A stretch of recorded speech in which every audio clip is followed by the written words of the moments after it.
What up, Hyperchange? Welcome to another episode. Today we're going to talk about Tesla Gigafactory Shanghai, an update on the production progress here. We've gotten the official Q1 numbers from the Chinese Passenger Car Association on what those sales look like. They're way bigger than I was estimating. I put out a video last week talking about Gigafactory Shanghai's progress. The numbers I was using there were from an article, but were actually the estimates of Tesla's sales in Q1. Now we've gotten that in official data. It's about double what I was expecting. Originally, I only thought Tesla delivered about 8,000 or 9,000 cars in Q1 in China, and now these official numbers from the Chinese Passenger Car Association are looking closer to 17,000. And this isn't, they don't calculate it the exact same way as Tesla calculates its deliveries, because this is data from the Chinese government or an official Chinese body. But this is a really good sign because it's pretty accurate, and I triple checked because I wanted to make sure this was the data that Tasmanian. Here's the breakdown of Tesla's Q1 2020 sales in China: 2,620 in January, 3,900 in February, 10,160 in March.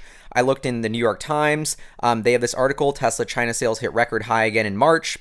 They say 10,160 in March, 3,900 units in February, 2,620 in January. CNBC with the same data. I'm not sure where they get this data. I think they have some sort of press briefing, and then all the journalists get access to the official CPCA data, but I don't have it, so I'm just going off of what I'm reading here. But all three of these sources, New York Times, Tasmanian, CNBC, reporting that these are the sales numbers that we saw in Tesla in Q1 in China, way better than I was expecting. I mean, they keep talking about this rumor about a 3,000 a week production rate, and that would be about 150,000 units a year. And if you remember, when Tesla announced Gigafactory Shanghai, that was the plan for phase one capacity. And this is their first year in production. They were supposed to hit phase one by the end of 2020, building 150,000 cars a year, 3,000 a week. Well, now they're saying we're 9 months ahead of schedule on that, even with all of that illness 19 related shutdown that occurred in February in China. You know, they had a month-long unplanned factory shutdown. Despite all of that, Tesla was able to deliver 10,160 cars in just the month of March alone. I mean, that's already an annualized run rate of over 120,000 cars a year, and that was in March. So if you fast forward to where we are today, April 9th, I literally think today, as I'm recording this, as you're watching this, Tesla Gigafactory Shanghai is at a production run rate of 150,000 units per year. That's right. They've hit phase one capacity 9 months early. I think this is, the implications of this are massive, because China, my theory was the Gigafactory 3 Shanghai is already taking some financial strain off of Fremont by producing positive cash flow and earnings starting in Q2 of this year. And as that grows, it'll offset the losses that are happening in the Europe and US as this economic shutdown continues. Previously, I'd expect China to help in Q2 and Q3, but really just still be too small to really make an impact for Tesla. But now I'm rethinking all of that based on these numbers. I mean, literally double what I was expecting here. So as you can see, this is what the numbers were: 16.7 thousand deliveries in Q1. Once again, that 10,000 number in March. So if this number is right, that would mean that these made in China Model 3s represented about 18 to 19% of Tesla's Q1 deliveries of about 88.4 thousand. Now, if we extrapolate what we're looking at for Q2, I originally assumed 25% month over month growth, but that seems way too slow given the rate of expansion here. So now I'm estimating about 33% month over month growth in production deliveries for Tesla China. I don't know, that might be too fast or too slow, but that's what I plugged in my model just to assume the ramp. I don't think it looks that ridiculous. And if we add that up, that would amount to deliveries of 54.4 thousand in just Q2 for just China for the Chinese Model 3. And you can do the math. That's a run rate well over 200,000, well above phase one capacity this quarter. And I think this is just absolutely next level. And taking a further step back on a quarterly basis, I just extended it out to Q3 and Q4 of this year, assuming they only grow by 20,000 incremental units in Q3 and Q4, sort of maxing out their growth.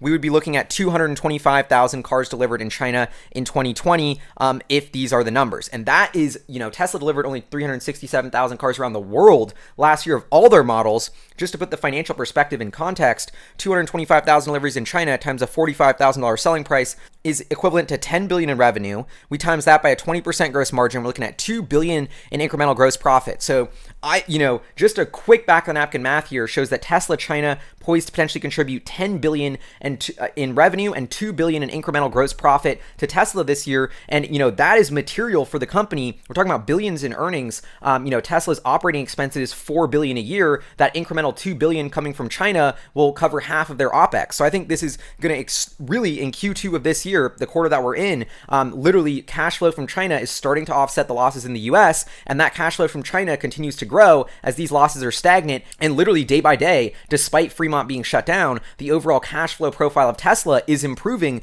because of this rapid progress at Gigafactory Shanghai. They also released this video, which popped up on a random YouTube channel that has been floating around Twitter, of the Tesla factory. I mean, it looks unbelievable. It's back up and running. These are all of the new production lines they built. Very simple, straightforward, up and down production lines. They have this fancy new automated paint shop. I mean, the factory looks incredible, and it's firing on all cylinders. And I think they're already delivering 120,000 cars per year. You have to assume that this is only going to keep growing and rapidly. And they haven't even had the long-range model available in China. Testmanian was reporting last week or earlier this week that we would get that in about a week or so. Now, Bloomberg, Teslarati, a bunch of other news outlets are reporting that the long-range Model 3 in China is poised to be launched any day now. That's going to spur additional demand. That's a higher selling car. That means the battery and supply chain constraints in China, a lot of them have been alleviated. Just a nice step forward and progression of Tesla China. Then we also have this phase 2 of Gigafactory Shanghai, which continues to progress like crazy. So not only is phase 1 up and running, and it looks like hitting their capacity a year early or 9 months early, but now we've already moving on phase 2, which appears to be ahead of schedule as well. That's the Model Y, which is supposed to come online in around 2021. My guess is very early 2021, or maybe even before then. All in all, I have a couple of predictions here. So I think that part of the reason Tesla stock has been doing so well is because people are realizing that what's happening in China is a huge bullish catalyst for them, and is going to be, just amazing progress. They're crushing it, huge material financial impact, and that's exciting. But now let's talk about how this plays out, because I see Tesla, I believe they're already at that 150,000 unit run rate today. I see them scaling, delivering well over potentially 200,000 cars in China this year, ending the year way above a 200,000 production run rate of just Model 3, it sounds like, tapping into the Model Y capacity, which is going to be similar, 150,000, 200,000 units a year. So I think, fast forward 12 to 16 months from now, we're looking at Gigafactory Shanghai building 400,000 cars a year, approximately run rate, Model 3, Model Y. That's going to be generating about 20-something billion in revenue for Tesla, billions per year in profit. Literally, Tesla, which took 10 or 15 years to get to 25 billion in revenue, selling 350,000 cars all around the world, Tesla's China factory, in a span of like 36 months, is literally going to recreate a business of that size. That shows you how much faster Tesla's scaling.